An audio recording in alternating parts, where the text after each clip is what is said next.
Hi, this is John Young from Lifesigns, and you're listening to Sonic Perspectives.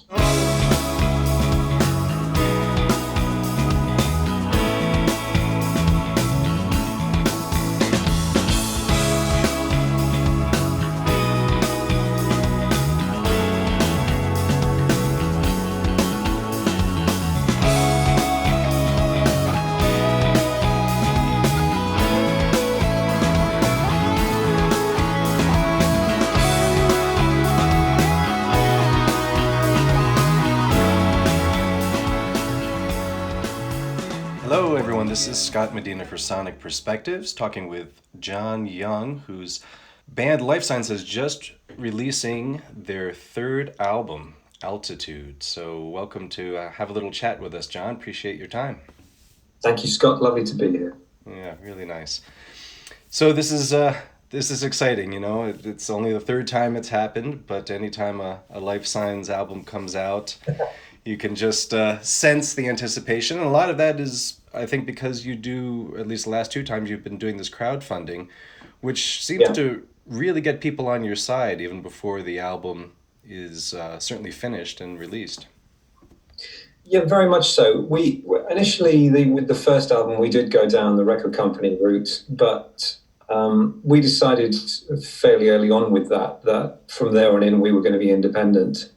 And we'd spoken to several record companies, we'd talked to people in power, and we'd realised that we'd rather really be left to our own devices. And because we thought with that, then it would be down to our quality control and nobody else's. And I think that has served us well. And then we kind of put out to the people who supported us from the first album, would they continue to do that with both the second album, the DVD, and also now this third album. So, but unfortunately, the funding platform that we used, Pledge Music, went horribly wrong, and so we just decided to do it ourselves this time, and it's all gone very nicely thus far. Yeah, it's so wonderful you can do that. So, Mm, so it is. So did the fact that you didn't have a record label, like you had one behind the debut album, but not the next two, did that have something to do with a shift? Like I would say Altitude has a little more in common with Cardington sonically than the debut album, which seemed a little more full on prog. So was that somehow influenced by the lack of record company? No, not at all, not at all. To be honest, with the first record and the record company, we just made the record and gave it to a record company. So it was, Ah, we've always been in charge of our own destiny, so to speak. But with the first album, that really all came from a bet very early on, where I said I felt that there could be better, newer prog was, kind of treading water a bit, and we felt it could move forwards and could, we felt there were still places to go sonically that hadn't been reached yet. And we were very lucky in that the band kind of morphs from year to year, so we've all got, everybody that's been involved in it has got day jobs working for, shall we say, slightly more famous artists than ourselves, so it was always a labour of love. And so to an extent, we managed to make the first album quite proggy. We thought that was the way to go, and then we wanted to build something else in from there. And I think with Cardington, it was a lovely mix. I always felt that was, a nice mix of big tunes and also some proper songs. And to an extent, this is now probably moved on from there a little, and there's an element of lots of different things, really. There's even jazz fusion in there. So it's a couple of people I've seen in reviews have compared us to UK, which I was very pleased with. So, yes, by all means, let's... John, our bass player, he has on his bass guitar, he has destroy all genres, so he's quite happy to be in any genre you want, and I think that's a good thing. That's a good thing. yeah. How does playing with a new drummer this time and previously different guitarists and even bassist, how does those changes impact the recording for you? Well, yeah, as I say, it's been very fluid. When we did the first album, Nick Beggs was playing bass, and Oh, from there, Nick couldn't do it live because of his commitments with Steve Hackett and Steve Wilson. So John Paul came in and has been with us ever since, and is truly wonderful. And really, we've been very lucky because everybody that we've ever approached has always said yes. So even the guests, Steve Hackett, Tish Van Leer, people like that, nobody ever said no. We even had some very special guests that didn't appear on the records because it didn't work. Now, I'm not going to go into who they were, but so it's always been about the quality. It's always been about making sure it fitted the way that we worked. And I think that has probably stood us in good stead over the years. Does it impact the way that you write or arrange the music, depending on who especially with Dave coming in now as the guitarist? Oh, Dave's glorious. I mean, when we were doing these last shows, it was quite funny because I said I'm probably about the third best keyboard player in the band, and so Dave's brilliant, John's brilliant, and it's a joy. It's a joy to work with such talent. I mean, it's something I think. Well, you'll know, Scott, that you work all your life to work with the people who are the best. And I can only say that, with these 3 albums, and we have to, obviously Steve Rispin is part of that, and very much part of that. We've been very fortunate to work with the best all the way through. And it's been such a joy. It's very difficult because there isn't something we've been discussing on sort of prog areas in the UK and prog magazine readers and stuff. There isn't really an outlet these days for this music. So it's not like it was in the 70s where Robert Fripp once said to me, could not name drop, he once said to me, John, your only problem was you were born 5 years too late. Well, that applies to a lot of people. And it doesn't mean that the music necessarily got any worse after that period of time. There was just no funding. So I think in a way, the way that I see it is that the people who work hard to make great records these days, and there are many, deserve far greater accolades than the people from the 70s because, they never had vast paychecks and swimming pools and big cars. They just had to get on with it while they worked in other day jobs and generally really strived hard to make beautiful music. And so I do think it's a shame we don't have. In the old days, we used to have things like the Old Grey Whistle Test and stuff like that, which used to sort of showcase some of the great talent that was around at the time. And I do feel that if that was possible now on either side of the Atlantic, I mean, Casey Kasem and all that kind of stuff back in the day in the States, then there would be a chance that the music would become far more accessible. Yeah. You mentioned being the third best keyboardist in the band. And I noticed in the liner notes that both Dave and Steve both are credited with some keyboards. So in that being your main role, though, how do you decide, or what moves you to say, hey Dave, why don't you give a go on this? Or does he introduce it and say, hey, I want to bring in something here? It's generally down to the guys involved. If somebody's listening to the track and goes, what, I think I can put something in there, then it can come from anybody. I mean, pretty much all our guys can play keyboards, so anyone can put, I've just put in a bass pedal part here, or I've just done this here, or whatever. It doesn't mean it gets on. Obviously, then it all goes to committee, and we are pernickety to the last. I mean, we really fight tooth and nail to make sure it's exactly how we want it to be. So a lot of stuff gets thrown out, and a lot of brilliant stuff gets thrown out. But if it doesn't fit the song, then it doesn't get on. So the song is king all the way through. It's not about how brilliantly you play, how fast you can play, what you can do, how much you can show off. It's about the song, and if it fits in the song, then that's when it works for us personally. Gotcha. Yeah. Well, let's look at some of the specific songs on here. So a song like Ivory Tower, is that written by a specific person from your life or someone that you knew? Yeah, I won't go into specifics on that one, but it's it was from a moment of my life that wasn't particularly pleasant in terms of a relationship, and it was actually, the whole story took place in an Indian restaurant, and it was just being told something beautifully that was a complete fabrication, and the song came from that, and I felt it was quite evocative the way that it worked, and it was on my first album, Life Underground, So it's been around for a while. We did it with the John Young band as well. And it was really Steve that said, you know what, this song's great. Can we put it in the set? So we put it in the set on the last gigs before lockdown happened, and it went down really well, as did Last One Home. So what we've tried to do over time, and this included the DVD, is as we move forwards, we do, obviously there's a lot of new stuff, but the thing is there's also one or two epics from the past that have crept into the albums, and I think that will continue to be the case with a bit of luck. So we'll see what happens next. I've always thought it was dangerous to be in a relationship with a songwriter because you're bound to make the headlines sooner or later, for better or for worse. Well, you can say that, but also it you know, the song is a thing of beauty, so you have to be thankful from that point of view, as to, you know, it created something that was that beautiful. And to be honest, you hinted at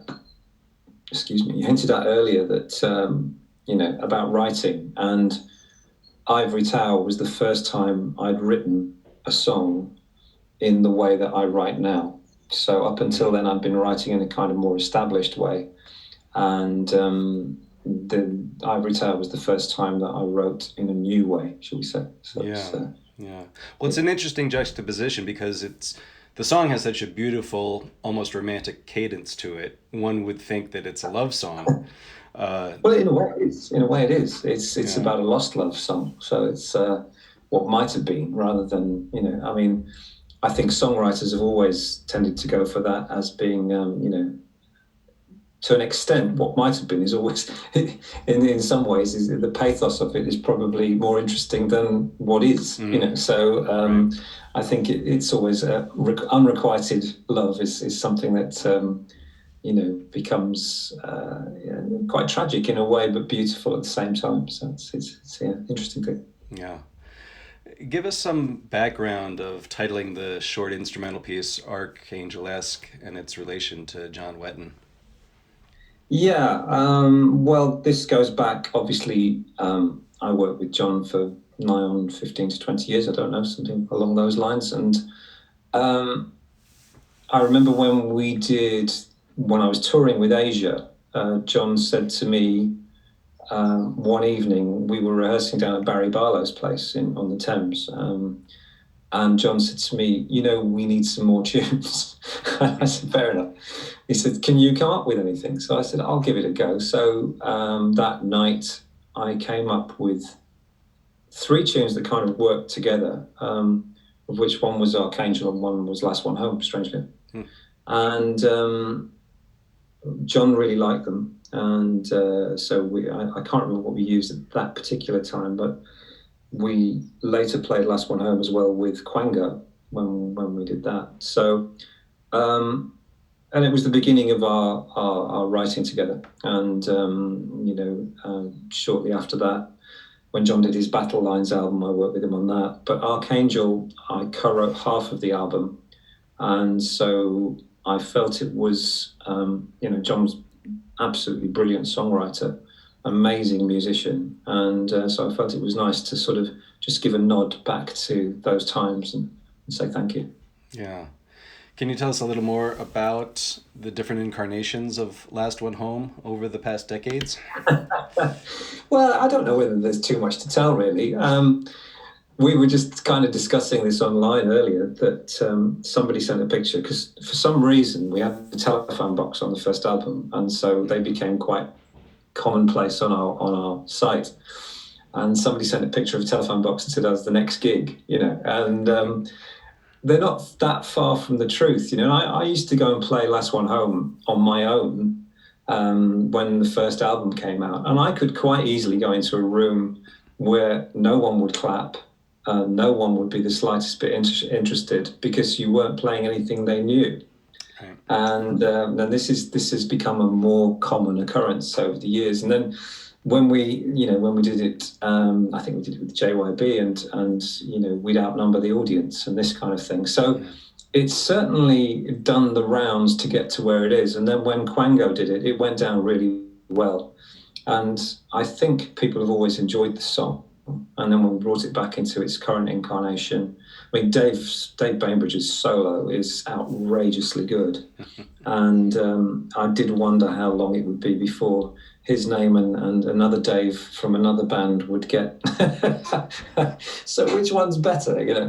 And I think it's well deserved. You know, Dave is an incredible guitarist, and before that, we obviously with Quango we had Dave Kilminster on it, who does work with the Pink Floyd stuff. So I think you have to be called Dave to play the solo. You got three Daves right there. I mean, that's true. And I kind of chuckled when I heard it and heard Dave's solo over it. I was just imagining, was Dave just really excited when you presented him this lengthy section for him to solo over? I kind of think of it as like when Stephen Wilson, gave Drive Home to Guthrie Govan and said, "All right, I'm just setting you up here, man. Go be a star." There is an element of fill your boots with it, that's for sure. The thing was that when we first did it, it was half the length. So you can imagine who suggested it should be twice as long. And he was absolutely right. I mean, the build is beautiful. And I have to say that, as a band, it works really well. One of the things I've really loved about Zoltan's playing is that he plays within the song and he can adapt to anything. And just going off course a bit here, but do you know our song N? From the Cardigan album. Right. Well, I gave that when we changed drummers. I gave that to a number of drummers, and they said, "Well, give us a couple of weeks, and we'll get back to you." And Zoltan got back 3 hours later, and it was amazing, And I just thought, well, that's incredible. But the thing is, he'll hold it back when he needs to. And so I think that's always been a requirement with everybody within the band, and John Paul as well. I mean, John Paul can play. I think sort of Chris Squire reborn in areas, and plays incredible bass guitar. But they'll all hold back when it's necessary. So we all hold back underneath Dave's solo in Last One Home to just let him rip. And boy, does he rip! So it's all good. Yeah.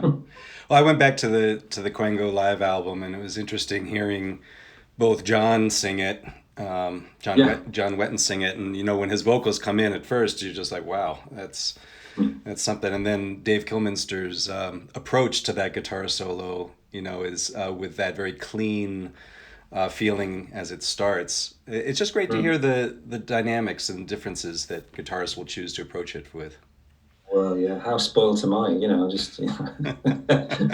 I get to listen to all these wonderful people being on my tube, So it's it's great. It's really good. I remember there was one night on the Quango tour that John couldn't sing it, so I sang it, and there was a definite interchangeability there, and I think it was. Yeah, I really enjoyed, doing that with Quango.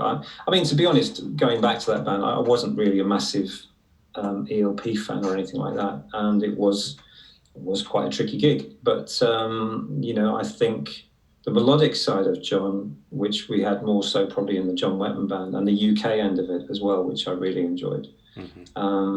Really, I think the melody and John's voice just was synonymous with each other. There was beauty in the way the man sang, and not too many people have that. And it was great to hear him sing these tunes and things like Going Back in Time to Crime of Passion and stuff like that, which we did together. Pretty cool. Yeah, speaking of vocals, I've really been enjoying the backing vocals from Lindsay Ward on this album too. Phenomenal, aren't they? Yeah, absolutely. Do you write the backing vocal sections, or does she come up with that? How does that work? I've got to be honest, Lindsay's, apart from a few minor things, Lindsay's come up with 99% of it.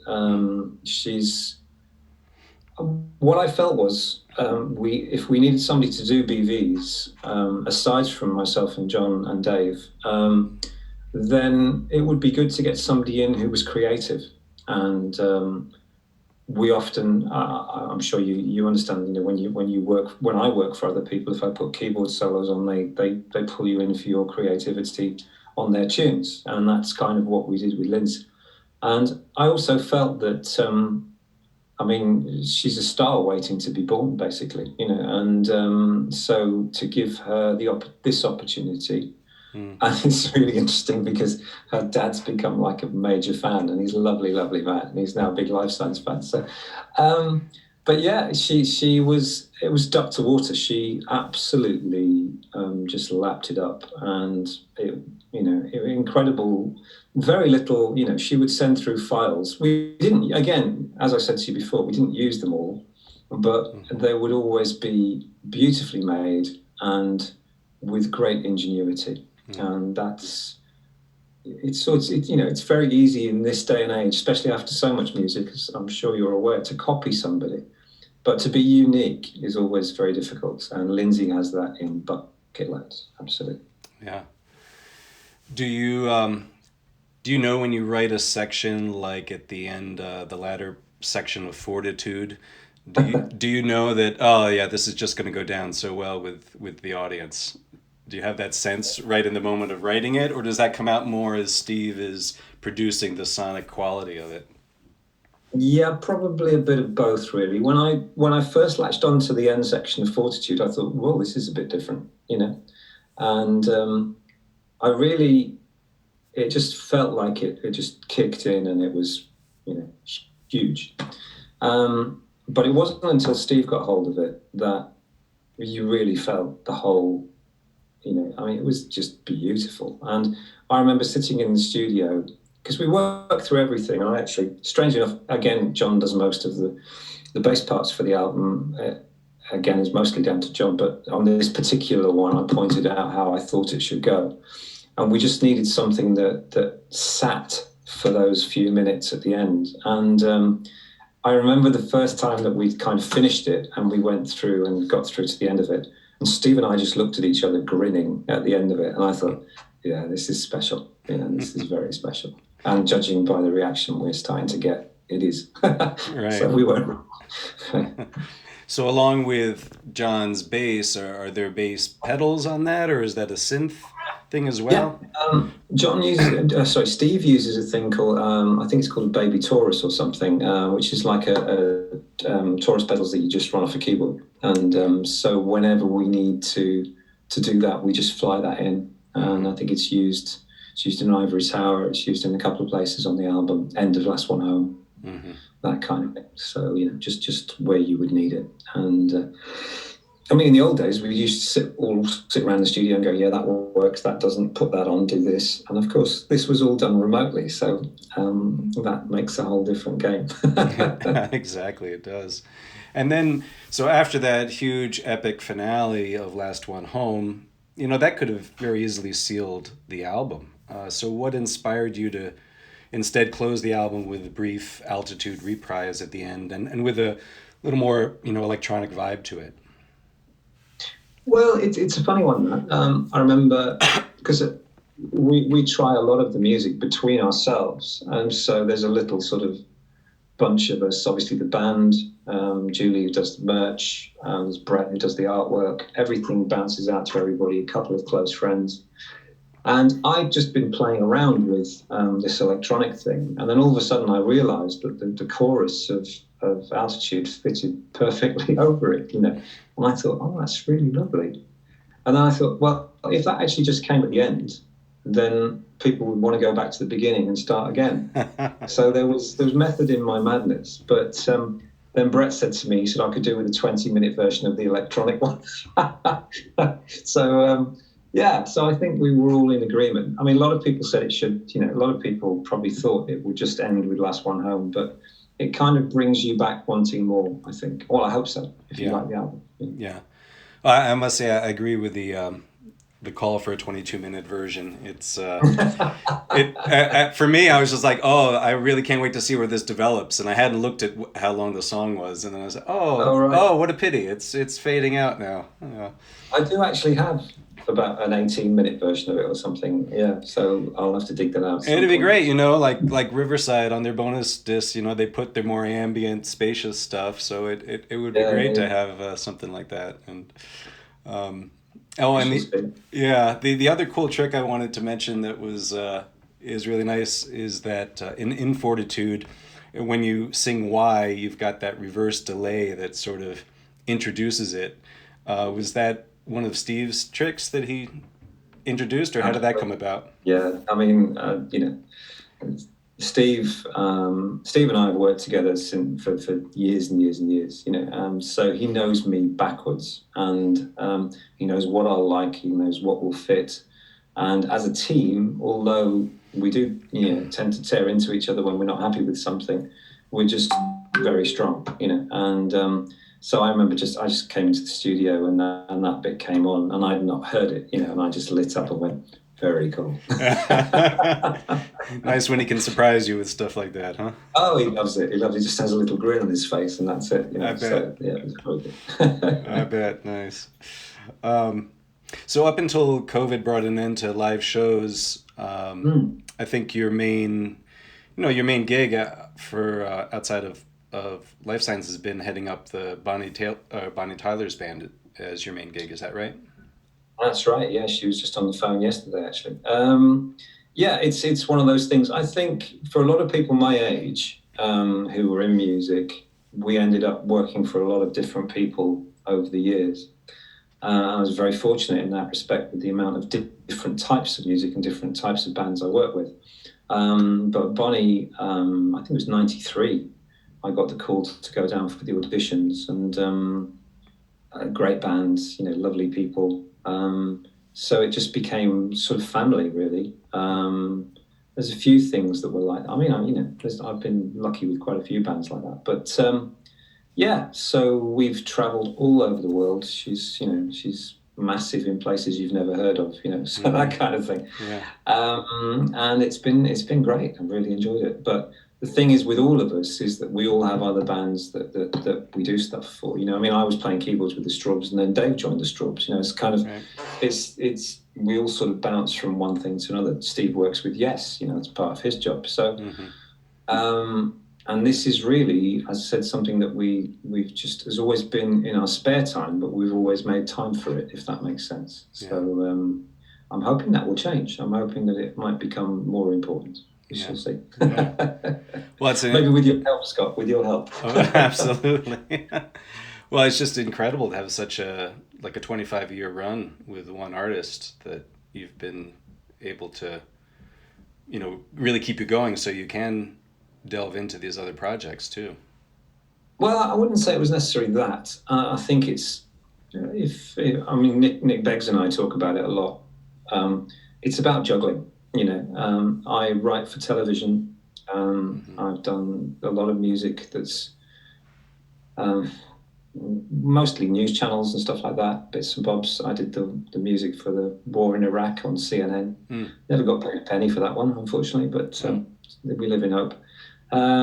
He said not bitterly. But stuff like that sort of keeps you going. And then while I was doing Bonnie, I was also doing Fish. I was also doing the Scorpions and Greenslade and Strawbs, and so you tend to. It's a bit like Nick was very busy with Steve Hackett and Steve Wilson at the same time, and so you just fit in what you can, and occasionally you have to turn down jobs you'd really like to do. But I think those days have changed now because, obviously there's less music around now than there was back in those days. And so you tend to find, whereas we all jumped ship from one thing to another back in the day, now people keep hold of their gigs. It's changed, definitely. Yeah. One thing you were involved with that I missed at the time was a brief collaboration with Paul Rogers and Kenny Jones in a band called The Law. Yeah. You have any good stories about that experience? Oh yeah, a few. Some I can talk about, some I can't. But I really enjoyed it. Paul and I got on very well, and I was quite surprised actually, because really for me the Law was just something that happened, and then there was a gig, and it was in front of, I don't know, 75,000 people, and it was great. And I remember standing there on stage playing cowbell in All Right Now, and just thinking, well, it doesn't get much better than this, you know. And there's Paul giving it what, and he was brilliant, absolutely brilliant. And then for some reason, which I still don't know the full story to, it didn't happen. And we were all set to do a European tour. You know, big things were being said. The gig had gone really well. I do know that that gig, I think, was where Paul and Brian May met each other. Wow. Because Brian was at the gig. But I don't think it was anything to do with that. I think some other reasons. Again, it's all above my pay grade. But what did happen after that was that I ended up for the next probably 12 to 18 months working with Paul at his studio on his own compositions.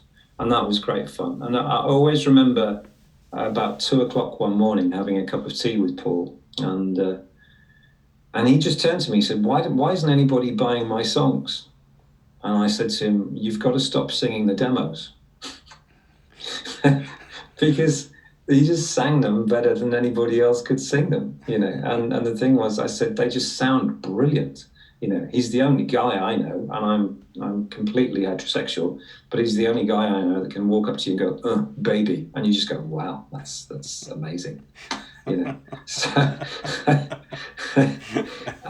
just what a gift, you know, amazing singer, absolutely amazing singer. Yeah.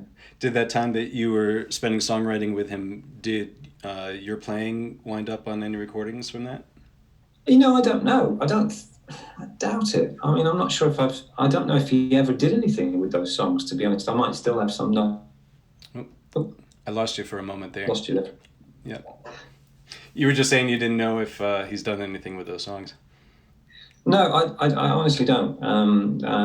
To be honest, we kept in touch for a few years, but not recently. So, I couldn't say. Yeah. All right.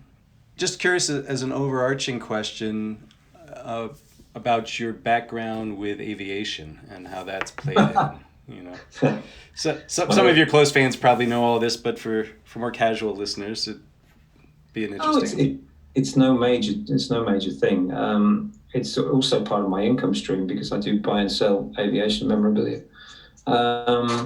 But no, I was involved. I always had a love of aviation. I would love to have been a pilot. I just wasn't clever enough, basically. And I applied to air traffic control, got accepted. It wasn't what I wanted to do. In the end, I remember I started working on the docks. My father put me in a bank when I left school, and then I started working on the docks as a dock foreman. And then I thought, well, I can jump from this into aviation with shipping and handling and cargo and all that kind of stuff, which is what I did. And I worked for a couple of companies in the UK, and then eventually I worked for the American company Airborne Freight Corporation, was their London office.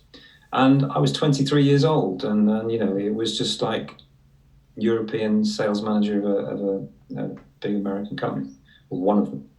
And stupidly, I decided to do music, you know. And most people thought I was mental because obviously I'd done all the hard work to get where I needed to go to. And I have this massive love of like 50s and 60s civil aviation and Imperial Airways and all that kind of thing. I just think it must have been an incredible time to have traveled the world. You know, I mean, we get to do it as musicians, and we're very lucky we used to get to do it. I'm very lucky from that point of view. But I always remember there was a photo album I got through of a very rich family from the 30s traveling around the world on Imperial Airways. And these things were held together by string. You know, they were incredible planes. And there's a picture of the pilot with this massive wheel in front of him flying across the equator, and it says crossing the equator. And he's a young lad, and he's laughing. He's wearing his shorts and everything else, and he's just laughing. And I thought, that's the only aircraft in the sky over Africa when that picture was taken. How was that? How did that feel? You know, Must have been incredible. So again, a time that you can only look at from a distance and think, but again, great inspiration from the point of view of writing, that kind of stuff. So, yeah, I'm a bit of a romantic in those areas, I guess. Yeah, sweet. Well, yeah, bring it into the lyrics, and it's a beautiful, beautiful outlet, right? So, are we seeing enough light at the end of the tunnel that you might be able to plan for some future Lifesigns shows, either end of this year or beginning of next year? I don't know on that one, Scott. I mean, we're down to do these shows with Big Train in the UK.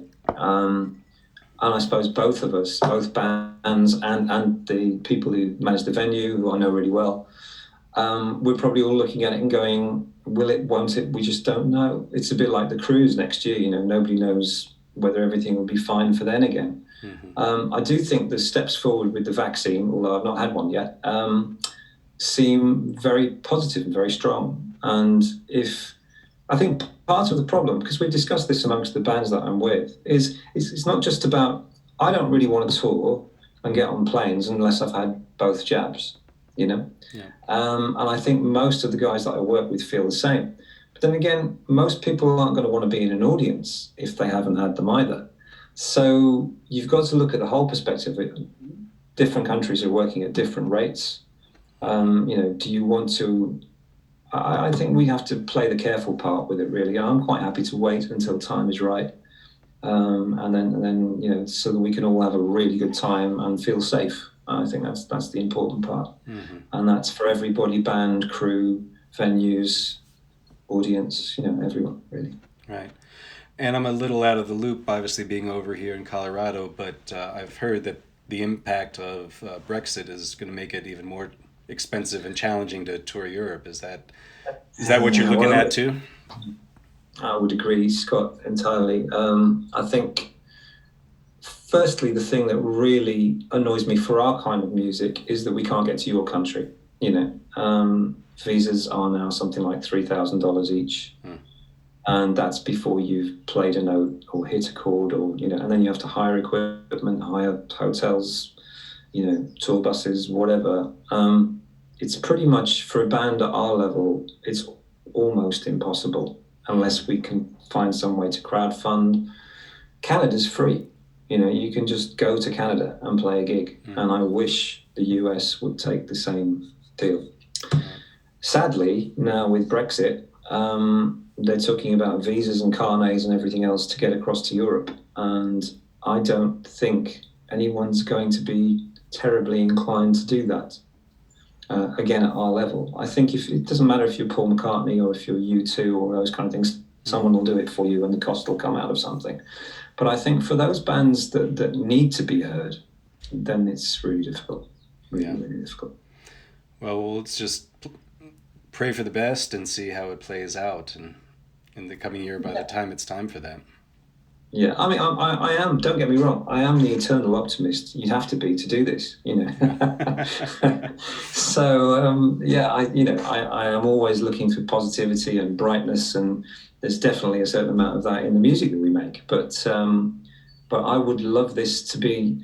I've met quite a number of people from the US who haven't gone on cruises and who haven't, had any access to the current music. There's so many great bands around now, so many really good bands, and they don't know any of them, and they think music stopped. People stopped songwriting in about 1995. No, this is not what happened. So we need to find ways, and fortunately you do, but there needs to be a kind of global change, for people to discover this. And I think it's a bit like, and this is a very long conversation, probably better in a pub of one evening or whatever, but the search for the lowest common denominator in current television and radio and everything else kind of precludes any artistry. And I'm not saying there aren't good records around. I've got to be my politically correct head on. Yes, people still make good music, but the thing is that there's so much that isn't heard. Yeah. And that has to change. Oh, I know. I'd say, in 2019, I said, boy, I think this year for progressive rock rivals the early 70s in terms of quality and quantity output. And 2020 proved true, and already 2021's proving to be the same. 2020 was amazing. Well, I think Yeah. we picked the wrong year to bring the record out, because there's so much good stuff coming out. It's really, really good, really good. Yeah. Well, So speaking of very good. optimism, yeah, there's a lot of optimistic, at least in the good music being out there, and now it's just getting it to the right number of ears. And fortunately, Lifesigns is well amongst that. The new album's getting great response from the fans thus far. So, really wishing you the best on where it's going to take you in the next year or two. Yeah, it's an interesting ride, Scott. But to be honest, it's the boys have done us proud on this one, and judging from the reviews that we've seen so far, well, we're just lost for words, really. It's everything we'd hoped. I hope that it will continue to gain such praise. It's all you could wish for. So I hope with that we can find new friends around the world who enjoy what we do. Given that kind of response, is your general mindset that every 2 to 3 years is the time for a new Lifesigns album? Do you think you'll continue with that kind of pace from here on out? I'm not sure, actually. We'll have to see. I don't think we don't actually work to a schedule. It's kind of when it's ready, it's ready. Which is why when people say, "What's the release date?" or "What's this?" or whatever, we're terribly vague on those kind of things, because we don't want to push something. We want it to do it in its own time. So when it's ready, it's ready, and now it is. And I have to say a huge thank you to everybody who helped to crowdfund what we did. Above and beyond the call of duty, so many people who've become such good friends, which has been the nice thing. I think one of the joys of Lifesigns for me personally is when we go and do a gig, it's like a party, because people know all the words, they're friends with all the band, everybody just gets together and has great fun. And it never used to be like that years ago. I can remember with Asia, we used to come off stage, run for the tour bus, and try and avoid, meeting the people. And I remember saying one night when I got back to the hotel, and you're just sitting in your hotel room after a gig, and I said to Carl, "I'm sorry, I'm not going to do this anymore." I said, "I'm going to hang around at the gig when we finish." And of course, the one thing they wanted to see was Carl and John, but that wasn't the mindset of people from that time. And this has changed now, and it's changed with people who are still around doing it. Carl's very different these days in the way that he approaches things. He's very hands-on. So I do love that change. I think it's really a positive change that you can spend time with your friends and fans and become good chums. It's really nice. Yeah. The way it always could have been, but I'm glad we're there now. Yeah, me too. Absolutely. Yeah. Well, thanks so much for chatting today, John. Really appreciate it. Great to connect with you. You're more than welcome, Scott. I look forward to doing it again sometime. And hi to everybody, and hope you enjoy our tunes. Indeed. All right. Cheers, my friend. Thank you. Thanks for listening to this interview on Sonic Perspectives. And we encourage you to follow us on Twitter and Facebook and subscribe to our YouTube channel for Sonic Perspectives to get the latest interviews, news, and reviews. And we're going to close our segment now. Let's play that song, Last One Home, that we were talking about in this interview. Of course, there was a version from John Young's band early on, and then Quango did a live version you can check out. But this is the latest one, just a spectacular arrangement of this, and you'll get to hear that wonderful Dave Bainbridge guitar solo as well. This is Last One Home.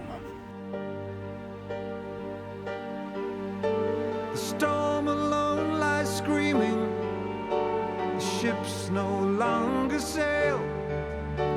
She feels as if she's dreaming, she looks into the gale. For all the boats are counted, but there's one that's still away. The only sound is water all around.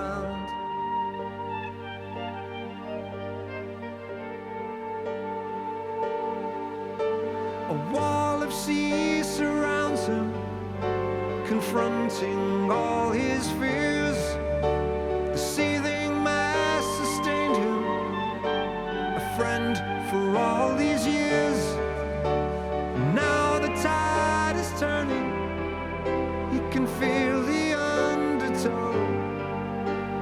The only sound is water all around.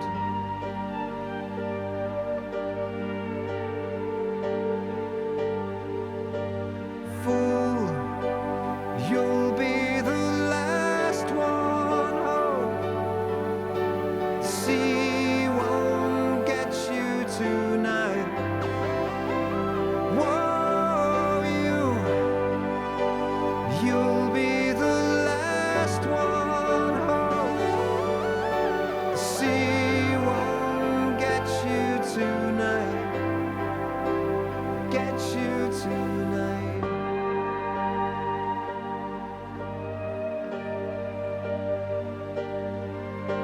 The angry sea grows silent.